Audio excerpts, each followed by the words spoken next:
Morning, David.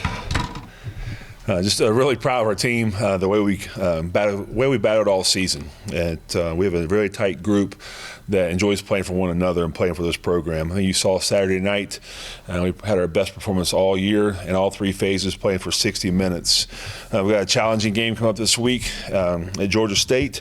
But we have a lot to build from last week. We had a chance to review the film last night, get some corrections made, and get ready for practice on Tuesday. Coach Elliott's done a great job with his team at Georgia State, and he'll have them ready to play. And we're looking forward to getting to Atlanta on Saturday. David Ware, 24/7 Sports. Sean, you mentioned having the chance to watch the film. After you guys had a chance to go back and really scrutinize everything that worked well on Saturday, what would you say are the major progression points you guys have seen, especially over the past couple of weeks? I think you start with defense. The best we played all year. And it really comes down to we simplified the defense and how we call things. I think our kids are reacting and making plays. I think it started from the first game with E.J. Jackson. Went down and made a play on the bubble screen. Our team fed off that. But we're getting a little bit of pressure on the quarterback now, and his timing throws are off. So they're off, and our secondary is playing more aggressive, which helps. On offense, Joey continues to improve. This is game 9. This is game 9 for him. Our offensive line for the first two series settled in and protected him better. And our receivers made plays, and that's what we've had the last 2 weeks. We've made one guy miss and gotten some explosive plays and touchdowns.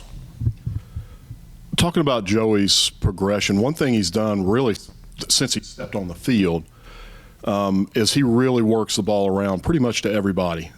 He might lock in on one guy and somebody will have 5 or 6 catches in a game, but by and large, he's completed passes to 8 or 9 different targets every week.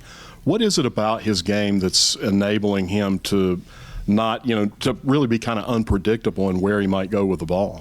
Well, I think this past week he threw the ball to 9 different receivers, but with Joey, he's a gunslinger. And he's going to sit back in the pocket and go through his reads, and he's making the right decisions. He's getting better at that. Him and Coach Ponce have been working on that for the last 9 weeks, and to go through his progression. And it's really improved. We have a lot more to improve on that aspect of it, but Joey's calm back in the pocket. Not much gets to him. After the first 2 series, I think he got hit 3 or 4 times, and he didn't get rattled. I thought he's doing a really good job of pulling the ball down now and getting first downs when nothing's there, and making smart decisions with the football. That's been our goal all year with him is, if you end every possession with a kick, that's a positive thing. So he's throwing the ball away a few times, hitting the right receivers and pulling the ball down and getting first downs when he needs to. You mentioned the progression of the defense. You guys have been in that 3-4 set. It's been so predictable for so many years, and clearly Coach Sloan saw something that made him feel like I need to get some different personnel groups on the field.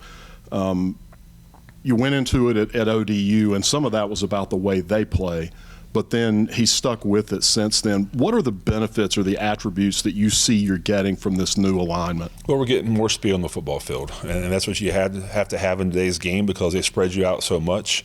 The Old Dominion, they spread us out from sideline to sideline. Georgia State will do the same this week to get the right kind of speed on the field to make plays. And we went all in with this new package, and we're improving week by week. I think, but it really starts with how we fill our gaps.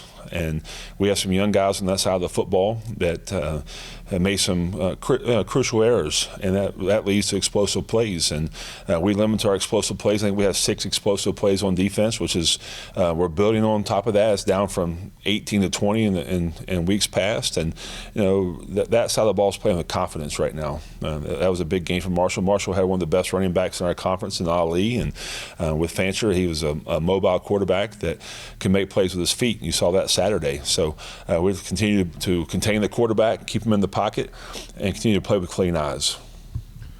And that seems especially important with watching Georgia State play a couple times this year. Granger's ability to get outside of the tackles, extend plays, really stretch a defense out.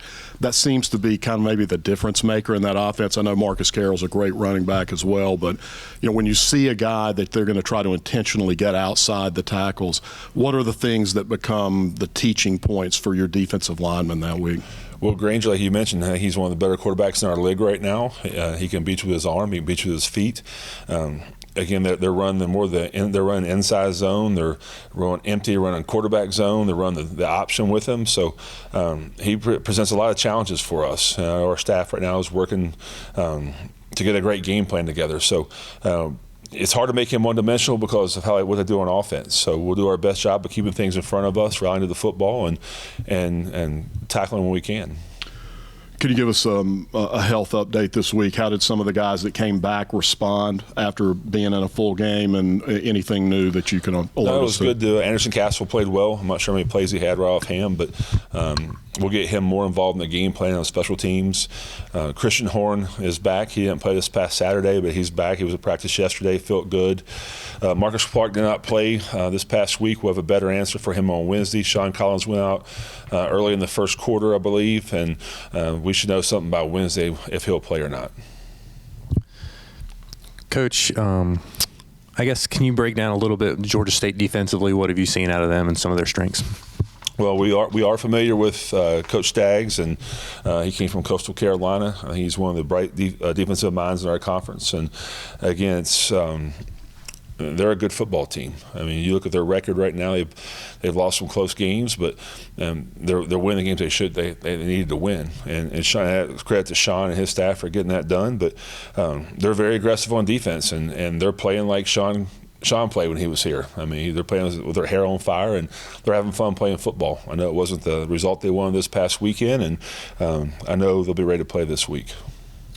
I think, you can correct me if I'm wrong, it seemed like the defensive line did a pretty good job with Fancher of pressuring but not over pursuing to kind of free up his ability to get outside and have a decision to make on run or pass. Does that seem like a focal point, maybe even after some other games, of the job they did in that capacity? Yeah, a lot of credit goes to our defensive line and our outside backers getting pressure on the quarterback. I think the one thing that Coach Cabral talked about all week is you can't run past the quarterback. And if you do that, then he opens up lanes and he can beat you with his feet, which I think it was 2 or 3 times we did run past the quarterback, and he had some explosive runs there, and he's hard to tackle. So again, for us is to get to the quarterback, don't go past him, keep him in the pocket, and make him beat you with his feet when he has to.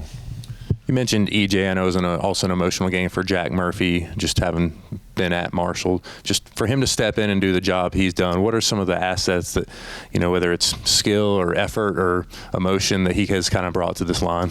No, EJ's been great for us. Him and Jack both. They transfer in from Marshall, and we have one leave here and go to Marshall. So, again, just the way they go about their business. And that was evident from day one they stepped here in Boone.